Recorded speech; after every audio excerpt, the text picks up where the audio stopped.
Step outside anywhere in India right now, and the air hits you with the weight of a physical assault. Regional thermometers are hitting 45, 48, and even pushing 50 degrees Celsius, temperatures that push the human body into its absolute danger zone. The materials we built our cities with are failing. Roads are actively melting, with solid asphalt and zebra crossings turning into pools of liquid tar under the direct sun. Standard home cooling methods are no longer keeping up. Ceiling fans are simply pushing hot air downward, and the water coming out of overhead tanks is reaching geyser-like temperatures. Securing something as simple as drinking water has become a daily logistical nightmare. People are spending hours waiting in massive, exhausted crowds just to fill a few plastic cans. This intensity is redefining the limits of daily survival across the country, turning a standard season into a severe, high-stakes endurance test. This snap shows the warming waters of the Pacific Ocean during an El Niño event.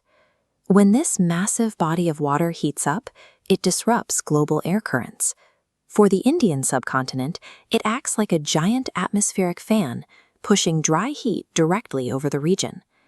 This chart illustrates the global temperature anomaly since 1920. This El Niño event is landing on top of a baseline temperature that is already significantly elevated. Look at the steep curve starting in the 1980s. This sharp acceleration points directly to human-driven warming, skewing a natural cycle.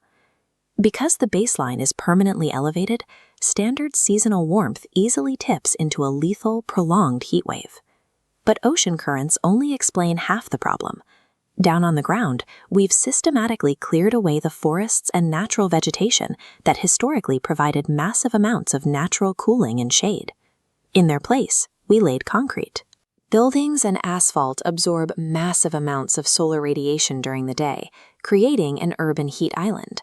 Normally, a landscape cools off when the sun sets, but dense urban materials hold on to the heat, trapping residents in a 24-hour furnace. Look at the sheer scale of modern Indian cities. These sprawling concrete grids stretch for miles, dominating the environment. We replaced a natural cooling system with materials that actively hoard heat, engineering a localized crisis on top of a global one. While those with air conditioning can hide indoors, millions of delivery drivers and gig workers are out on the asphalt, absorbing the worst of the sun to keep the economy running. Traffic police and municipal workers stand in blinding intersections for hours, managing chaotic roads with absolutely zero shade to protect them from heat exhaustion.